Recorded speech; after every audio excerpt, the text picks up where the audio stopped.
Okay, so let's briefly discuss what we talked about last lecture. Right. Last time we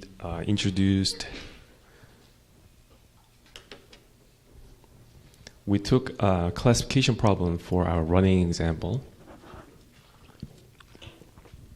And in order to do that, we introduce score functions, and which takes some input x and outputs some class scores, which is unnormalized, and then loss function takes this as input and outputs a real number measuring basically how well the score functions are working. How well, meaning if this is a good score function, it's going to output highest score corresponding to the ground truth class compared to score for other classes. And until here, that defines the 4-pass in the computation graph. And computation graph was any directed acyclic graph. And each node is associated with a computation. Otherwise, it's an input or output node. And a computation node may or may not have parameters. And since it's a DAG, directed acyclic graph, there's a topological ordering. So you can go in order to compute from input to the output. That's the 4-pass. And given the output, we can work backwards from right to left and compute the gradient of the loss with respect to every single computation node. That's the backprop. So once you compute the backprop, it computes the gradient of the loss with your list of parameters.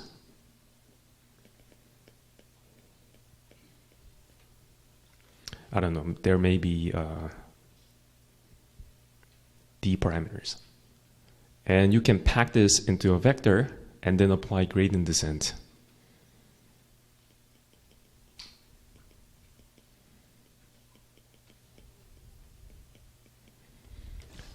Right?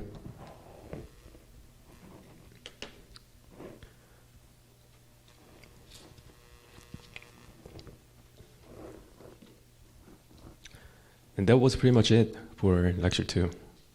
Lecture 3.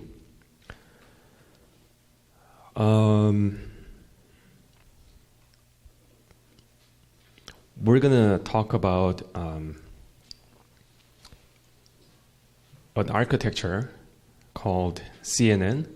So it's just a different parameterization for this function. And this CNN has multiple components inside. And practically, when we train these deep neural networks, there are some practical issues to make it work. So namely, weight initialization, normalization, regularization, all these things matter a lot. Especially weight initialization is critical.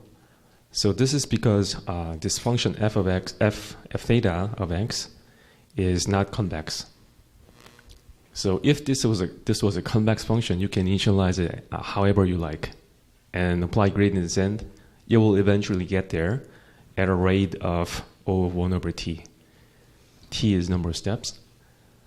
But since we're not dealing with convex functions, there's no convergence guarantees, and it matters, and it has many local optimum.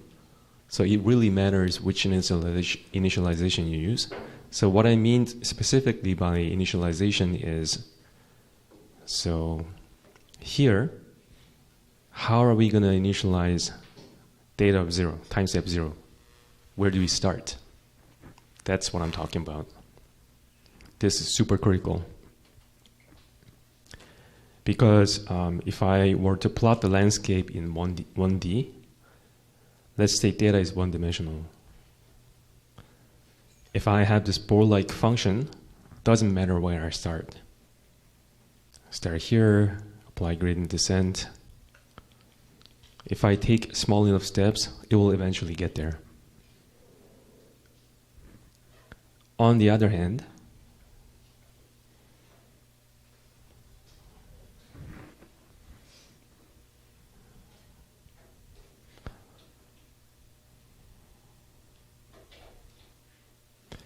let's say I have this function. So this is data.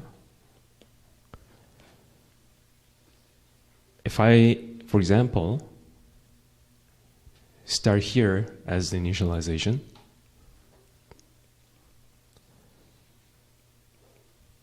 and apply some gradient steps,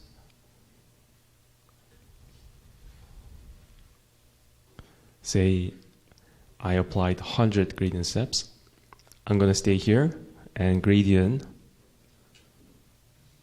of the loss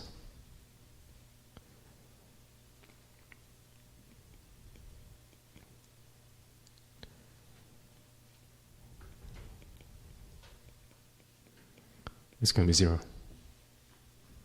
So if I keep applying gradient descent, I'm going to keep multiplying the descent direction by 0, so it doesn't go anywhere.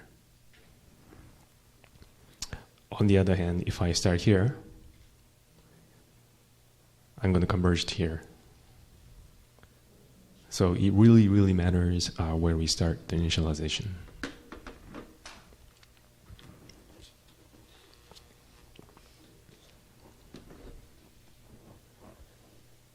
All right, so this used to be taught in 3 lectures in Intro to Deep Learning 2 years ago, I think.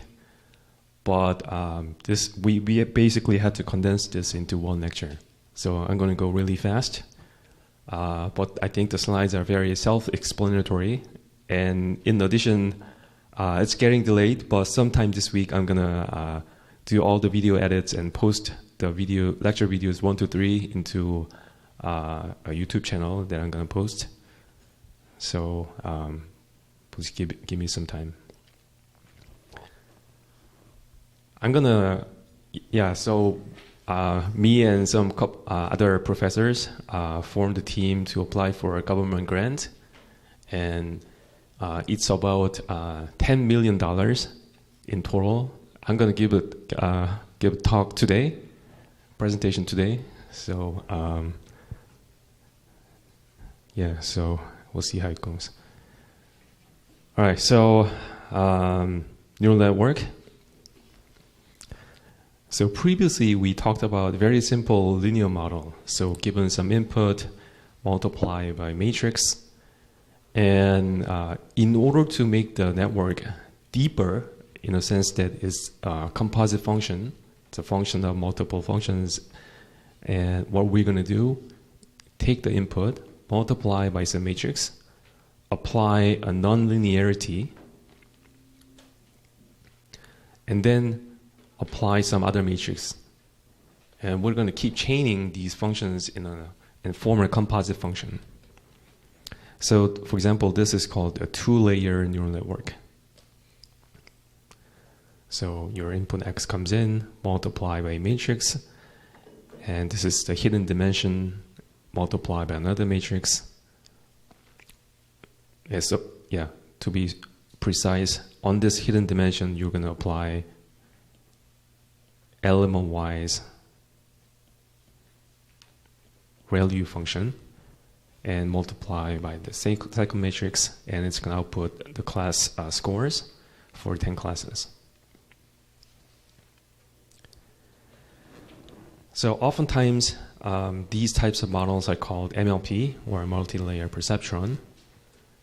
And why stop at 2? You can just keep stacking depth-wise.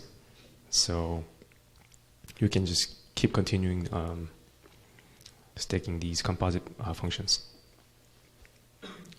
So what are some popular choice of nonlinearities? I'm sure many of you have already heard about sigmoid or 10H function. 10H basically from your calculus class. And ReLU, we have already seen this last week. It basically, element-wise, kills all the negative component and sets to 0. We saw this when we talked about hinge function.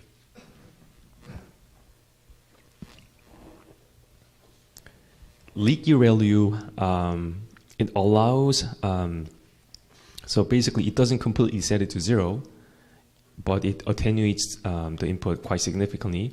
So advantage here is if you're negative, you get squashed to 0 and the gradient doesn't flow. So here they want to allow gradient to flow just a little bit. And there's max out, LU, but these days most popular choice is leaky ReLU and ReLU. Okay, so we talked about a 2-layer neural network. So there's this theorem called universal approximation theorem, and I'll look at it together.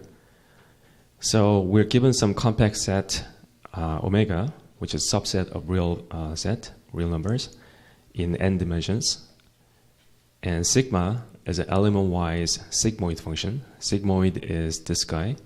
It squashes the output from 0 to 1.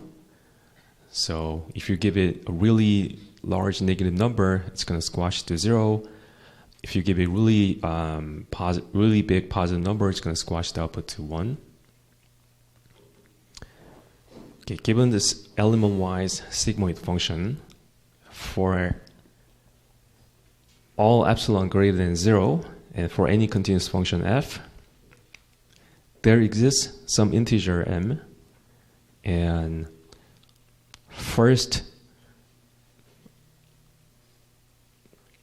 matrix multiply parameter w1, which is of size m by n.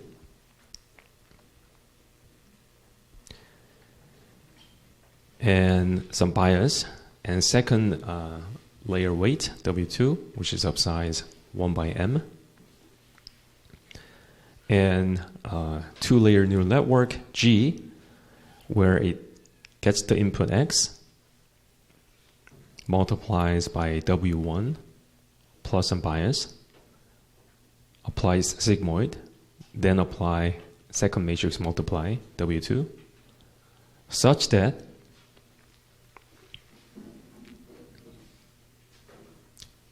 any continuous function f can be approximated by g of x.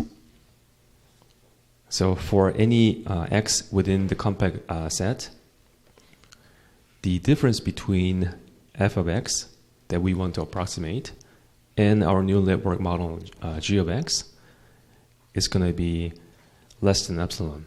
Epsilon, again, is any positive number.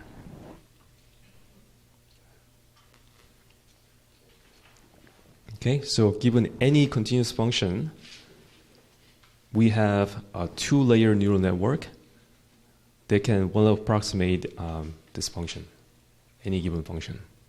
Sounds magical, right? So where's the trick?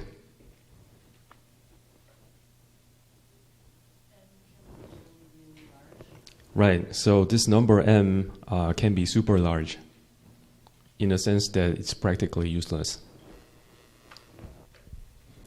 Okay, let's see why. So it's saying there's almost infinitely wide neural network, which is only of depth 2, that can approximate any function f of x. So let's see how this looks like. So you have sigmoid, first layer weight, input, bias. So let's first observe the effect of setting W. So here, let's compare, so with 0 bias, what if we set the weight equal to 1 versus 10? So if I increase the weight then I have this almost step function-like behavior. And if I add in this bias of -20, I can arbitrarily shift it from 0 to any number that I want. So by controlling W and B, if I subtract this blue curve with this curve, I get this bump. So by controlling weight and bias, and having this second layer weight that subtracts these two step functions, I can have these many bumps, and these many bumps can approximate any continuous function.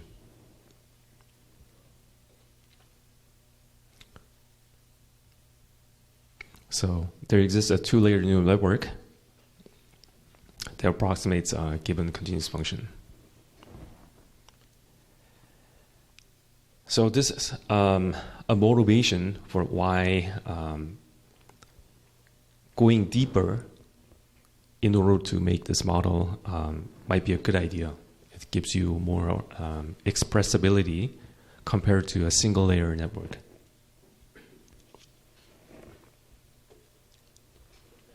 Yes?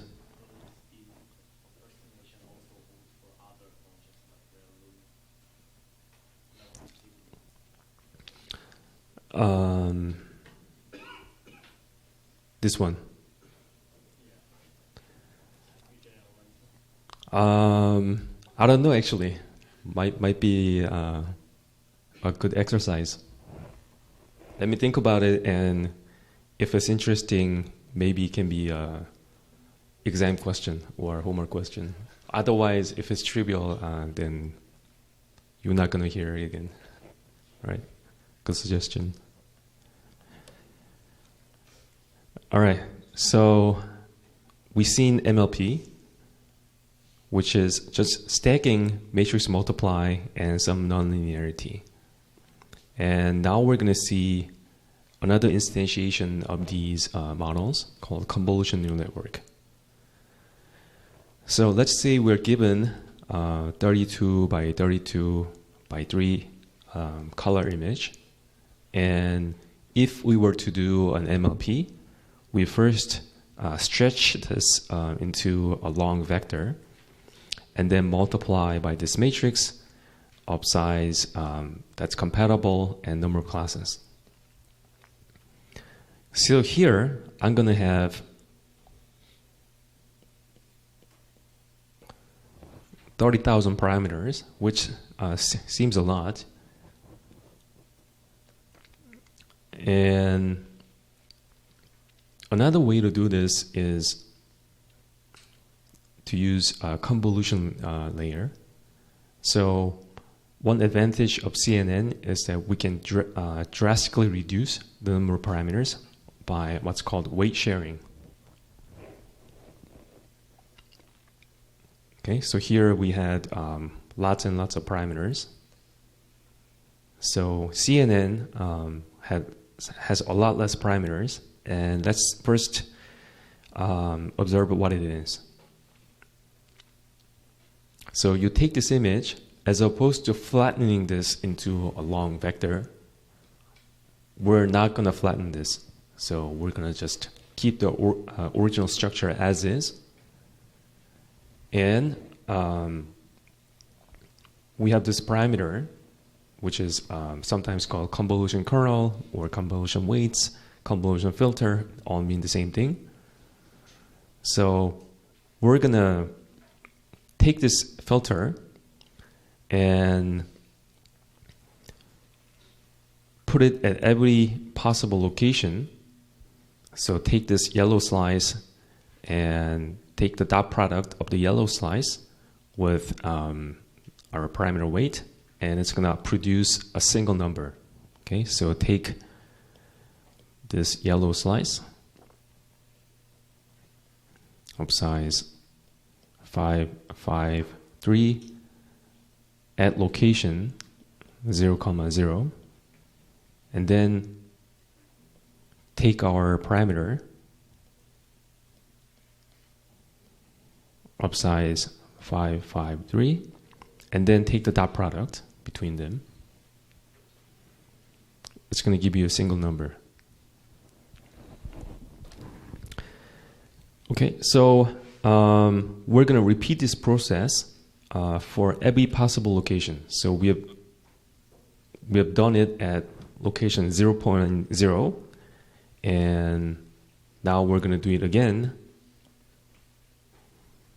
at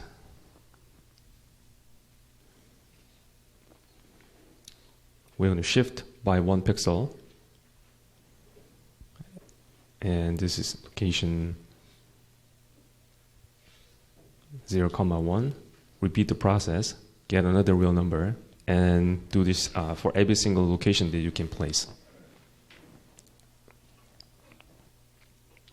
So you're going to slide this window from left to right, top to bottom, and each number here corresponds to taking the dot product at that specific location.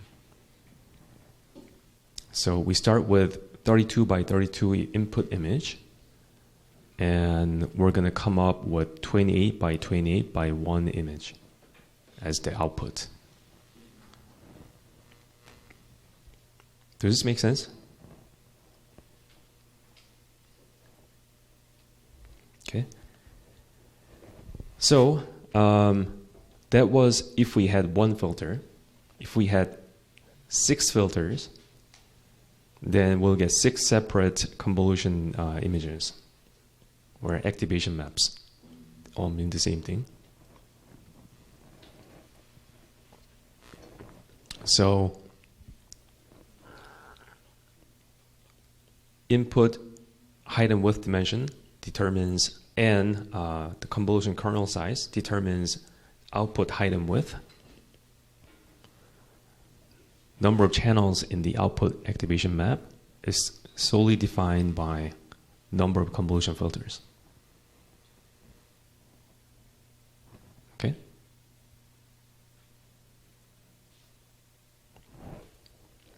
Because we designed the filter to commute in the input channel dimension. Right?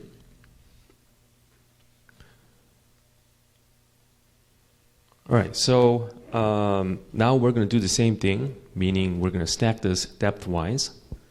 So we're going to apply convolution and ReLU, and it's going to output. I feel like I'm missing an important question.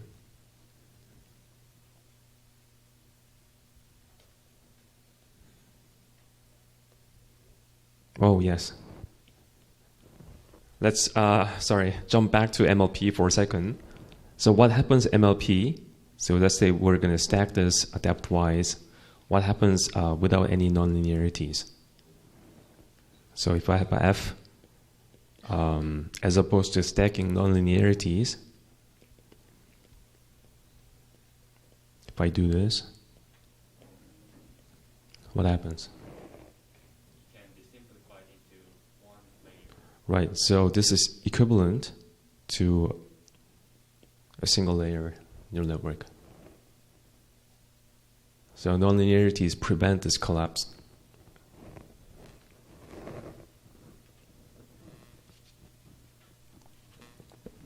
Otherwise, these are linear operators and they can be merged into one linear operator. Same thing goes for convolution.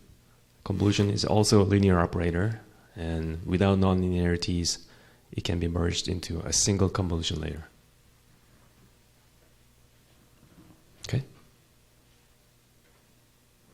I was consulting for some AI company a long time ago, and they came up to me and said they devised a 10-layer MLP which works well. And I told them this, and actually they had a bug in the evaluation code and didn't really work well.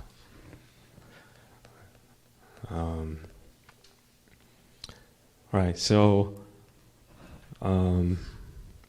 yeah, same thing here. We can stack this depth-wise thanks to this nonlinearity. So apply 6 convolution filters and get this image, apply ReLU, and do another round of convolutions and keep going. One thing you notice is this height and width is getting smaller due to the convolution property. One thing we can do to avoid this is to zero pad. So pad zeros here.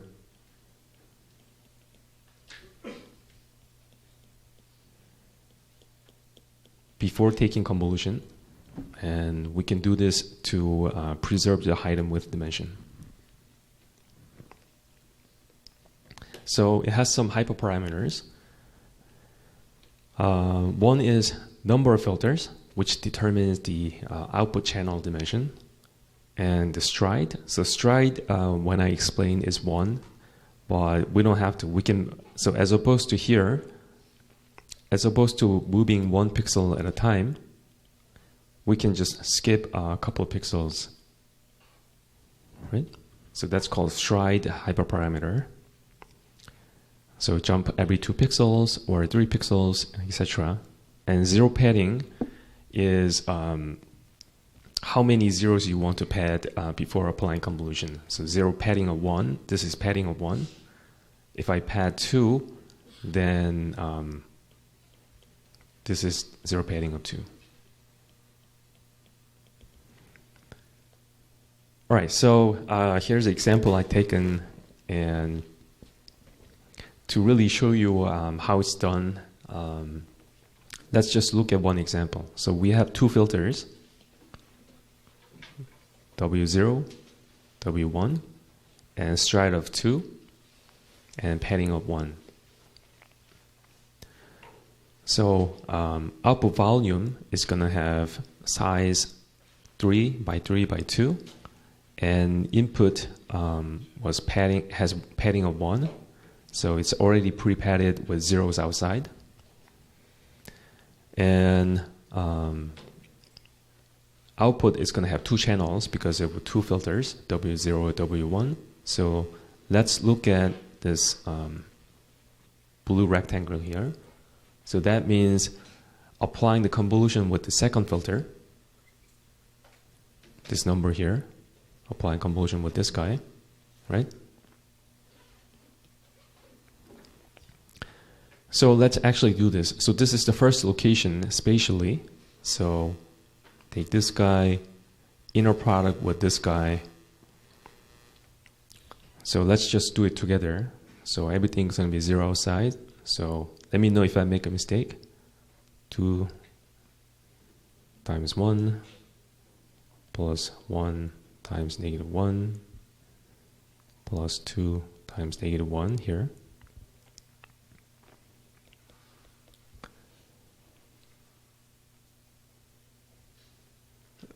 Here, I'm going to take inner product with this guy.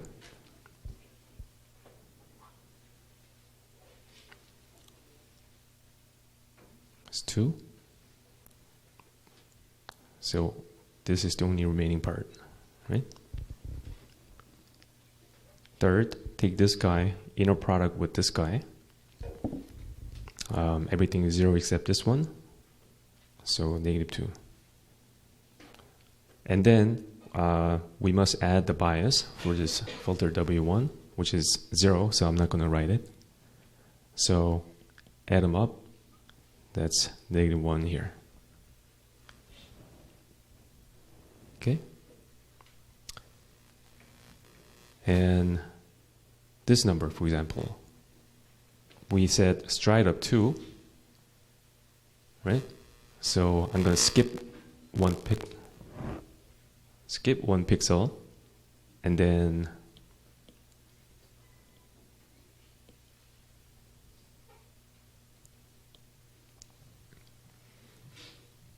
inner product with this guy with the filter, this guy with the filter, this guy with the filter, add the bias, that's going to be this number, and etc., right? All right, so I'm going to skip the details here.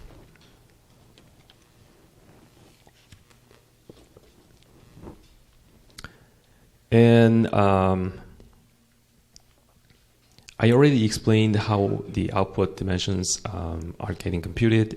So let's do this quickly. So let's say input volume is 32 by 32 by 3.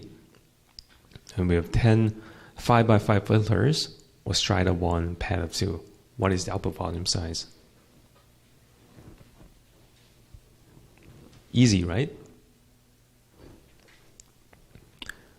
So spatially, let's just look at height dimension, for example.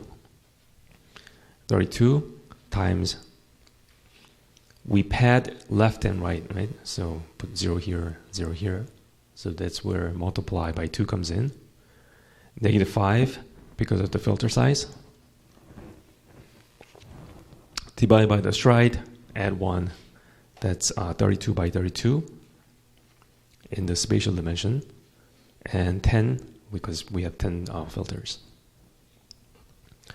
How about number of parameters? So we have 10 5 by 5 filters. So it's easy, right? So the channel dimension has to commute with the input activation map. So each filter is of dimension 5 by 5 by 3 channels. Plus 1 for the bias. So that's 76 parameters per each filter. We have 10 such filters, so 760 number of parameters. So let's compare this with MLP network, where we stretch this and multiply by, I don't know, number of classes. It's going to be 1 or 2 orders of magnitude smaller number of parameters.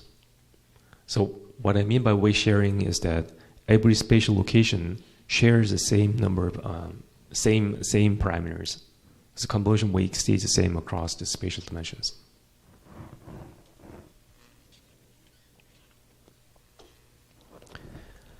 All right, so oftentimes, so this is not really popular these days, but still useful to know. Oftentimes you want to make the representations smaller. So there's a pros and cons. If you use convolution layer, you save a lot on number of parameters, but now you have a lot more activations. So in order to manage this, what you can do is downsampling. So across the spatial dimensions, so when I say spatial dimension, I mean W and height. Sorry, height and width. So for example, you can do downsampling or max pooling. So max pooling means, for example, with max pooling of 2 by 2 filters, for each 2 by 2, you're going to take the max, put it here. Take the max, put it here. That's max pooling. Or you can also do average pooling, where per each 2 by 2 location, you just compute the average. This is just so that sometimes when the spatial dimensions get too large, that it explodes in your memory, then you want to downsize this. All right, so we already discussed nonlinearities, activation functions mean same thing, but in order to talk about initialization, we're gonna look at logistic and 10H function more closely. Okay, so let's just look at left curve. So this green here is a linear, y equals to x. Red is logistic. It squashes the output from 0 to 1. And 10H, which, if you look at here, is almost same as linear when it's close to 0. And squashes the output from -1 to 1. If we look at their derivatives,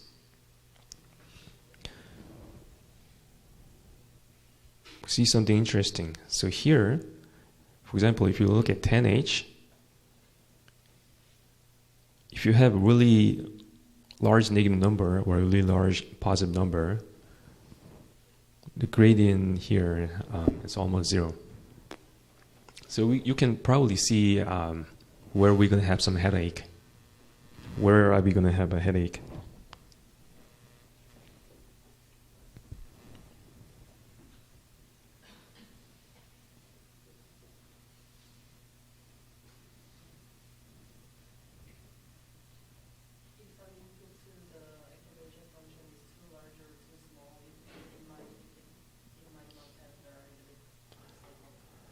Right, so think about the gradient descent.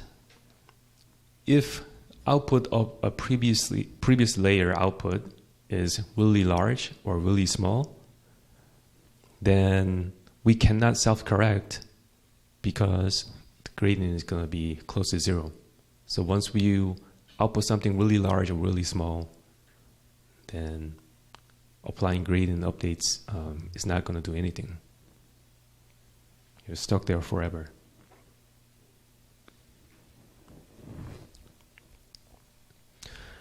All right, so weight initialization. So this is the phenomenon that we're going to observe. For example, let's say we have 10-layer MLP with 10H nonlinearities. And let's say we initialize all the weight matrices with small value. So we multiplied here, very small value. If you observe the layer mean, initially they get initialized with, I think this is sampling from standard normal distribution.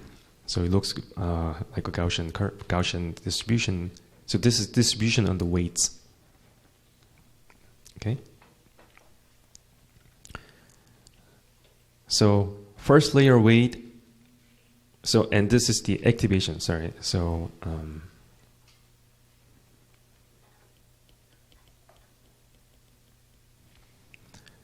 and as you keep applying nonlinearity and applying multiply by this weight matrix, you can observe that it basically collapses to 0. Standard deviation is low and the mean is close to 0.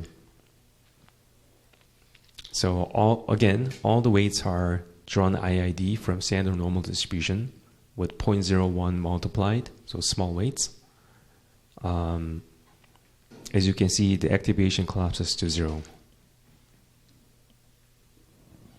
Why is this happening?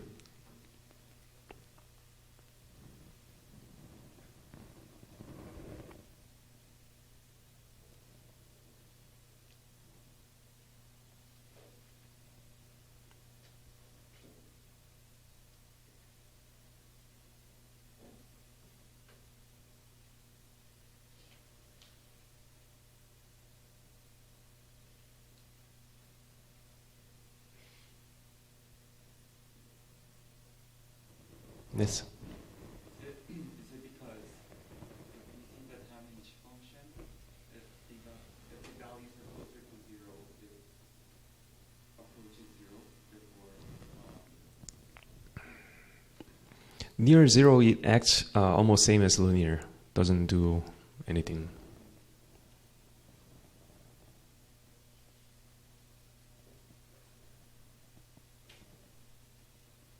Yes? Right, so we keep multiplying small values together. So 10H is almost useless, doesn't do anything because near small values looks same as y equals x curve, right? And even has greater than 1. So just think about multiplying W together. So if you multiply, for example, small numbers 10 times, you will get 0. Right, so multiplying small numbers, not a good idea. Activations get saturated at 0 and gradient doesn't flow because we multiply 0. So upstream gradient collapses to 0 as well, and there's no hope. All activations collapse to 0. So natural next step is to think about, can we initialize with big weights instead? So multiply by 1, draw IID from standard normal. And here we observe another weird behavior. Activation now is either -1 or 1 for all layers after convolution. Gets saturated at -1 or 1. And gradient doesn't flow. Why? Because here the activation function matters. If gradient vanishes if we go to small. Right. So this 1 or -1 behavior is due to 10H. If you have a really large number, it's gonna squash the output to 1 or -1. So really large positive value gets squashed to 1, really large negative number gets squashed to -1. Once you're there, there's no way to come back because gradient is already 0. Now you're stuck. Yeah, activation gets saturated at -1 and 1 because we keep multiplying large numbers together. And it's going to be really large positive number or a really large negative number. And 10H is going to squash it to -1 or 1. And gradient is going to be 0. So weights don't update. Yes?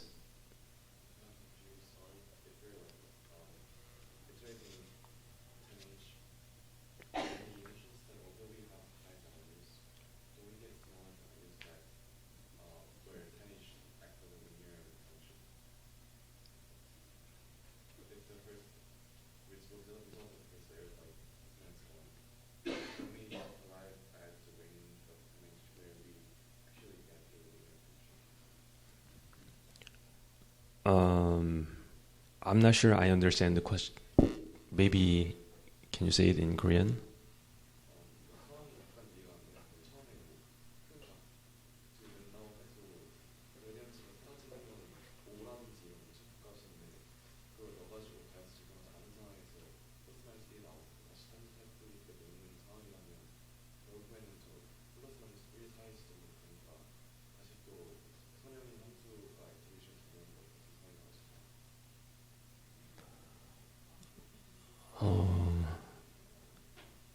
조금만 더 쉽게 설명해 줄 수 있나요?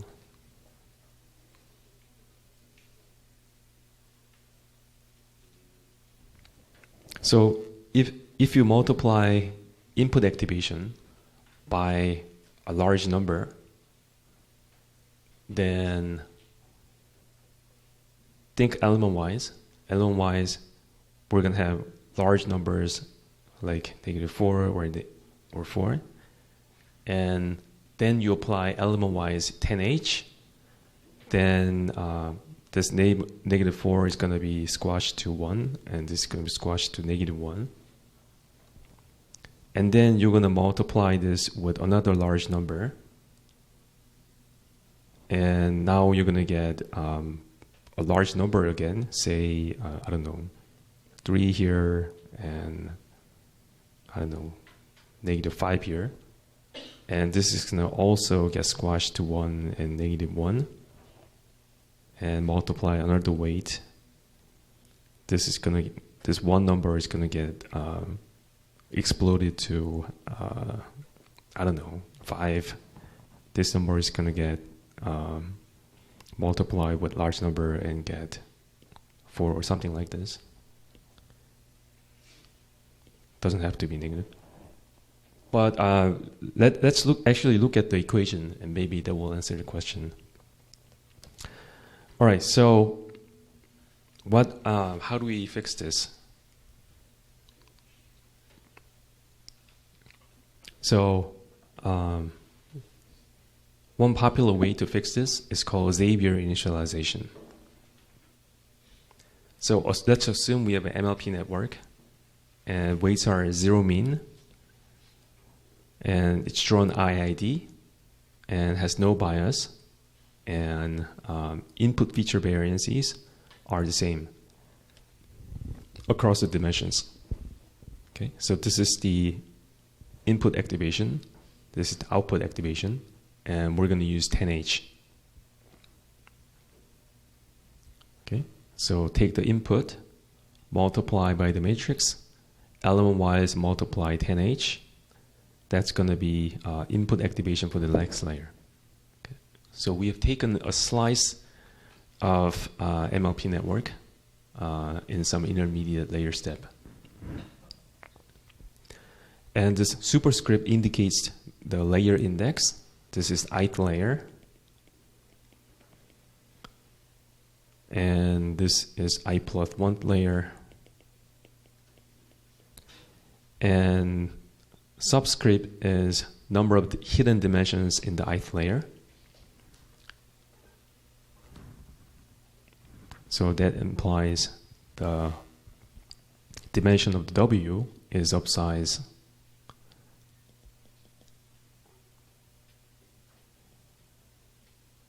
Ni plus 1 times Ni. Okay? All right, so we're going to look at it from the forward view and backward view. So let's first look at the forward view. So for now, don't worry about the backprop. Let's just worry about the forward computation. So let's look at one of the output activation dimensions, say dimension K. This is taking SKI and applying with 10H. But we said weights are 0 mean and drawing IID. And near 0, 10H isn't going to do much. So we're going to not worry about 10H for now.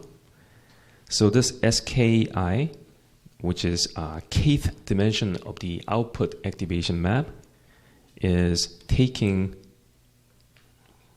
this weight matrix of size Ni plus 1, Ni, taking kth slice here, taking inner product with the input feature map. That's the definition of SKI, right?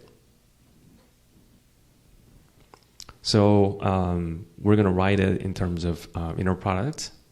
So we're going to loop over the Ni dimension, right? So take this matrix K.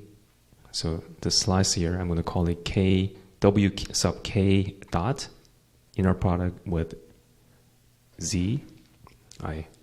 Okay, that's here written element-wise. That's SK. And here, the goal is to keep the activation variance constant across layers. So, as you recall from your probability class, by property of variance and independence of random variables, so W's are general IID. So if you have two independent random variables, X and Y, the variance of the product is equal to this whole thing. And in our case, this we're going to assume this is 0 mean, this is also 0 mean. So we're going to have these two terms go to 0. So it's just product of the individual variances. Okay, so if I look at the variance of one of the outputs here, that's going to be product. So that's going to be equal to, so we have summation of the independent random variables. So this Ni is going to come out. So basically, variances add independently. So that's equal to Ni times variance of this guy and variance of the second guy for any j. So that means in order to achieve the variance of the output to be the same across different layer indices, if we want to achieve the fact that the variances of layer I is equal to the variance of the next layer, then in order to achieve this, we want to set the variance of the weight to be 1 over Ni for all I. Right? So if the variance of the weight is 1 over Ni, these are going to cancel, and we're going to achieve that for all dimensions across the layer indices, the variance gets preserved.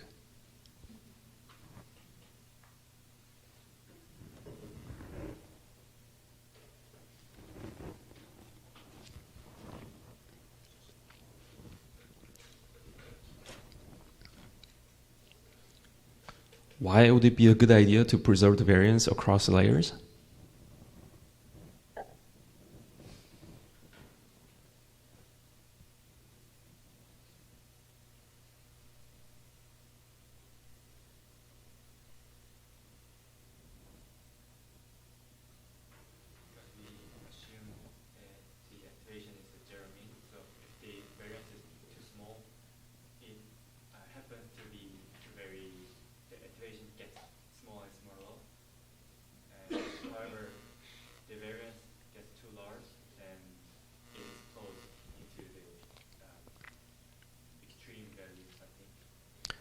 Yeah, so let's say the initial input activation map is Gaussian distributed, and if we can guarantee across layers variance gets preserved, then it's going to look Gaussian like across different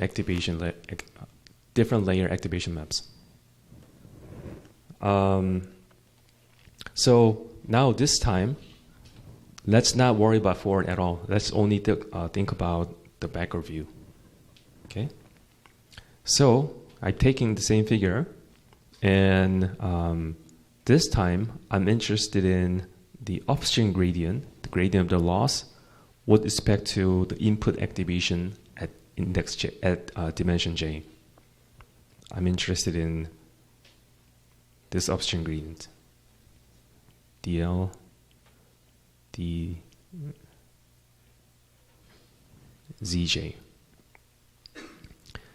So by chain rule, we have learned, which we had learned last lecture, we're going to sum up the contribution of the upstream gradients from all directions.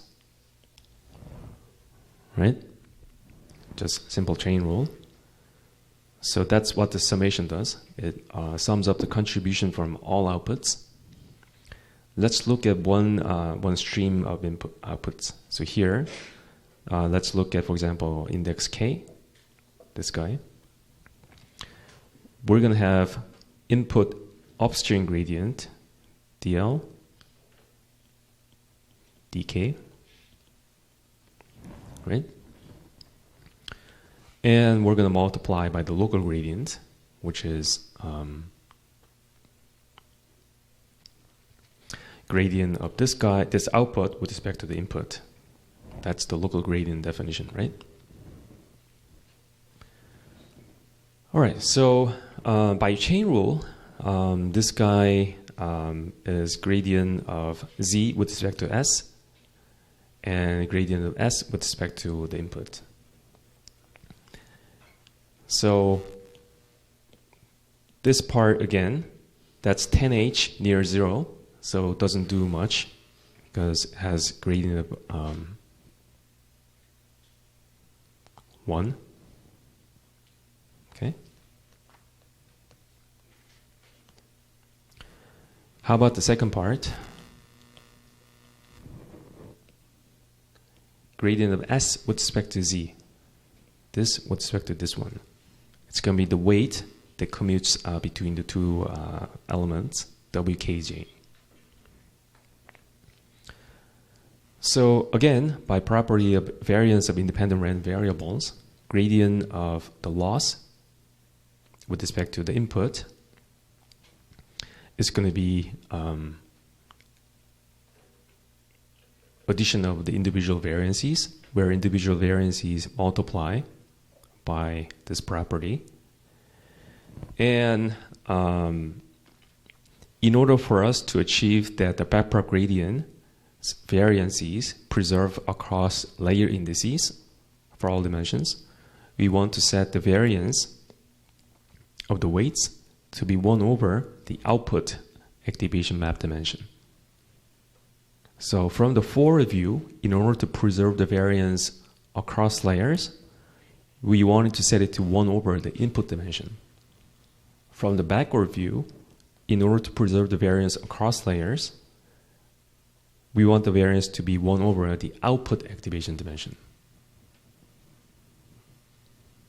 So one sensible thing to do would be, for example, take a harmonic mean or some mean or some composite of input and output activation map size.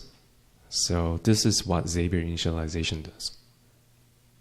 So unless you have Ni equals Ni plus 1, you need to find some compromise between the two. So it simply takes a harmonic mean between input and output activation map size.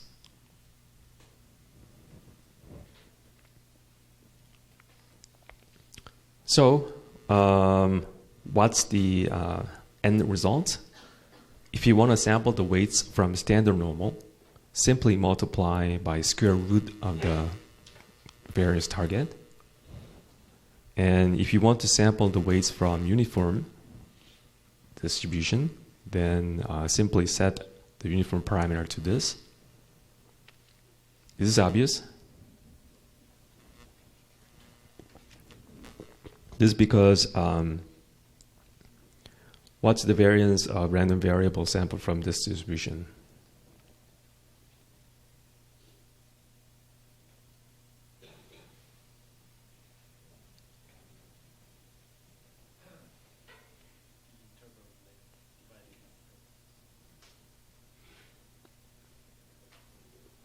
Interval length squared divided by 12. We want this to equal to 2 over Ni plus 1. Solve for A, and that's this number here. All right, so this is the result. So here it's taken a simpler approach. So it's just set it to 1 over Ni, input dimensions. And here's the result. So you have this beautiful Gaussian-like weight distribution kept across the layers.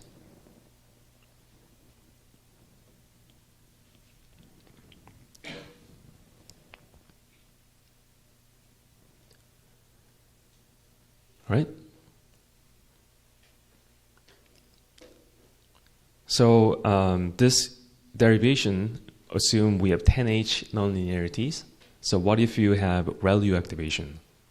So Kai-Ming He wrote a paper on this, and that's called He initialization. And the answer is to set it to 2 over Ni.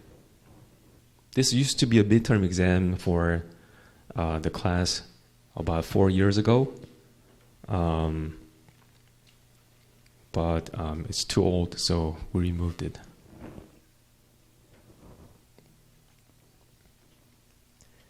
But the derivation is not hard. You just need to simply repeat the same task, but here replace the nonlinearity with ReLU. So it will be a good exercise for you.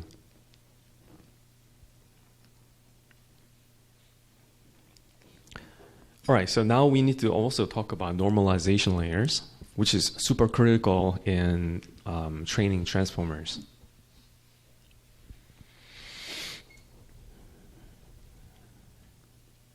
So the idea is to normalize the output of a layer so that they explicitly have zero mean and unit variance. In addition to this smart initialization techniques. And people try to understand why this batch normalization is necessary. And the current understanding shifted to a smoother optimization landscape. In the beginning, we drew this, where is it? This figure here, extremely bumpy here, right? So the current understanding in the community is if you apply batch norm, it tends to smooth the landscape a lot.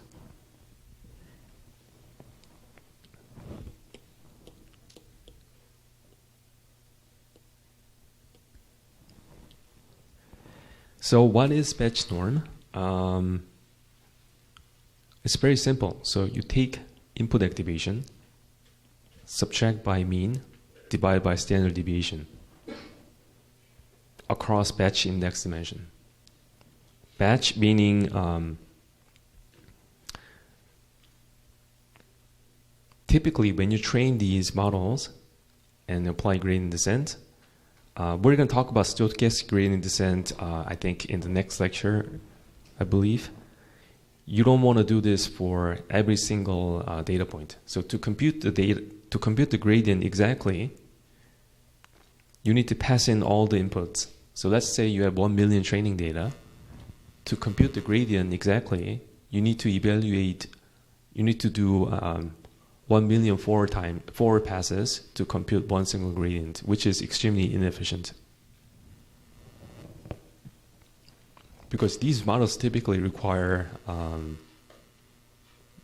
billions of iterations, gradient iterations. So it's like billion times billion computations, which is not feasible. So what's typically done in practice is you want to approximate the gradient by randomly sampling a small number of data points and then computing the gradient on these representative samples and take the step and repeat this. So typically gradient is computed on the mini batches.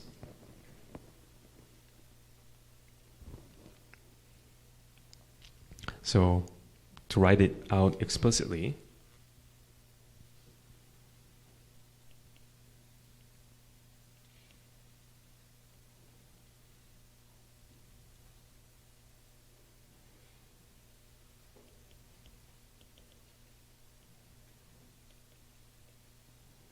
as opposed to doing this, we want to approximate it with a mini batch.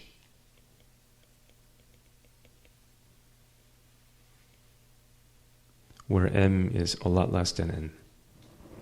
Say, so typical mini batch size is like 256 or something like this, as opposed to 1 million.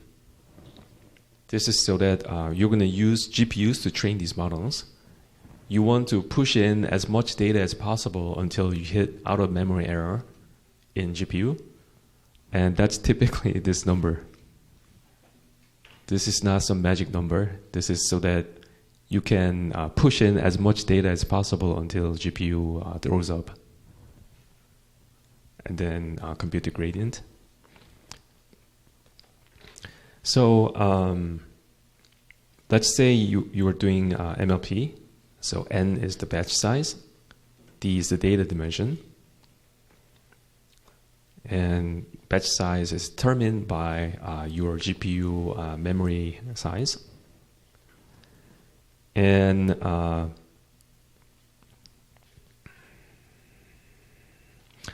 you're going to compute the average across the batch dimension. Okay, so across the batch dimension. So this is per channel mean, and compute the standard deviation. And the output activation is going to be, you take the input activation, subtract the batch mean, divide by the standard deviation of the batch.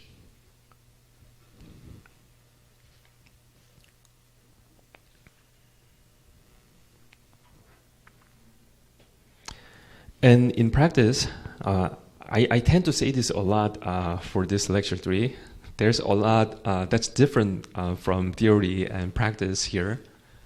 Because in theory, you would never leave the convex world and not worry about this initialization at all, or normalization. You don't need to worry about this if everything's convex and beautiful.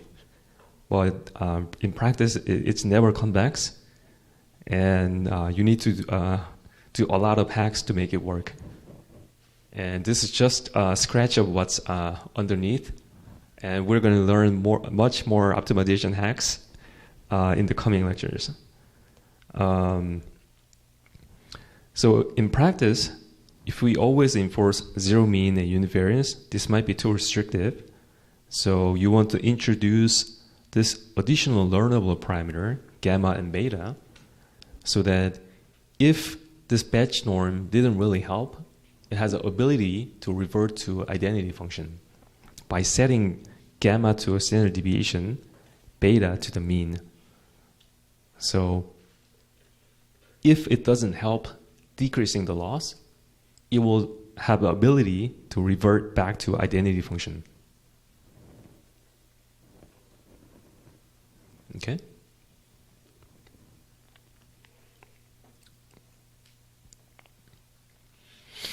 And one additional thing you need to worry about in practice is this mean and variance, it depends on the input batch. But you can't do this in test time. Because typically what's done is you take the mini batch, compute the approximate gradient, take the gradient step, sample another batch, compute the gradient, repeat the gradient step, etc. But typically, when you finish training and apply these models online, you almost never run it in batch setting. So for example, let's say you train the image classifier and you run it on your cell phone. It's never a batch. You receive a single image input and supposed to output some output based on the input image, based on the single example.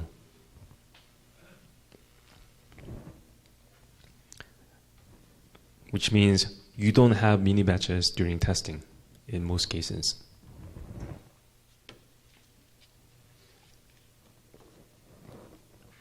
So what you need to do instead is compute the running average of the mean and standard deviation during test time and store this in a cache and use these computed running mean and standard deviation during inference time. So you need to change your training code again. So this isn't just immediate batch statistic. These are running mean and running standard deviation. Plus, you need to store this so that you can use it during the, testing. How about for convolutions? So in MLP, we upon receiving batch times data dimension input activation, you compute the statistic by taking average across the batch dimension. So these batch norm parameters are 1 by data dimension. In CNN, you take the averaging across the batch dimension and spatial dimension as well. So you're left with batch norm parameters of size 1 by input channel dimension by 1 and 1. Let me see how many slides I have. Wow, I have a lot left. All right, so in CNN, typically the ordering is you compute fully connected or matrix multiply, apply batch norm, apply nonlinearity, and repeat. And you probably have noticed this batch norm is also linear. So what you can do is pre-compute or merge this linear operator with this guy. So during testing, you never want to have batch norm alone itself. You want to pre-compute and merge this into a single FC layer. Same thing for convolution, because during test time, it's really important to make the inference as fast as possible. So you want to decrease the depth as much as possible during testing while preserving the exact computation.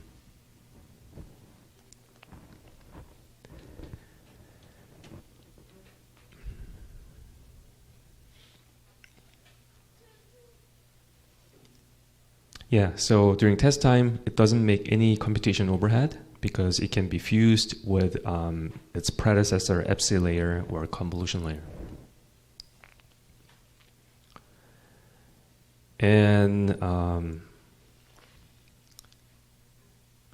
this is not everything. There are a lot more normalization layers besides batch norm.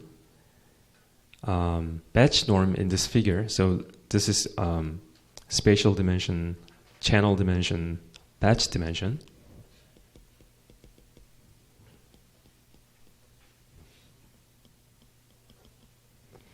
Batch norm takes average across height, width, and batch. And layer normalization, which transformers use, takes averaging across height, width, and channel dimension. So we're gonna train transformers soon, and transformers typically use layer norm instead of batch norm.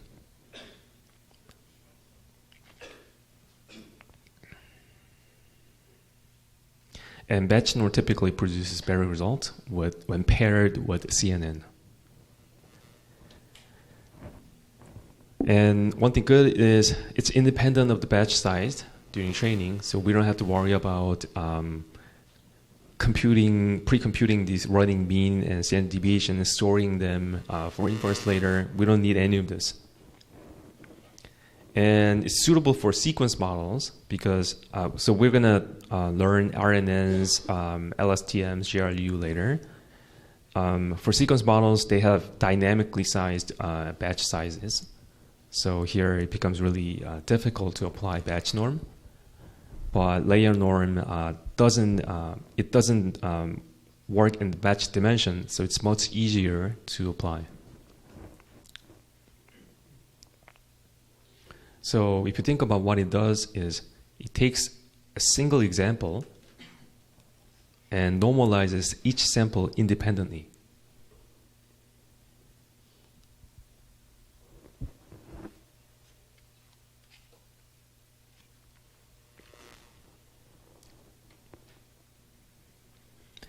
And there's also instant normalization, which performs normalization over height and width.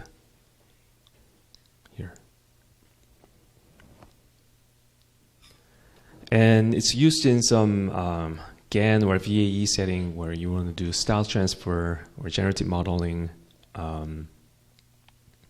But throughout the class, I think you will have to implement this one and this one for the homework. All right, so there's also group normalization where you predefine a notion of groups based on, this may be based on how your data is structured. It's naturally in the grouped setting, maybe, then it makes sense to normalize within the groups. For example, if your data is collected from multiple hospitals, and hospital has end users or patients, and it might make sense to normalize within the hospital. All right, so unfortunately the time is up, and we'll continue in the next lecture. Thanks.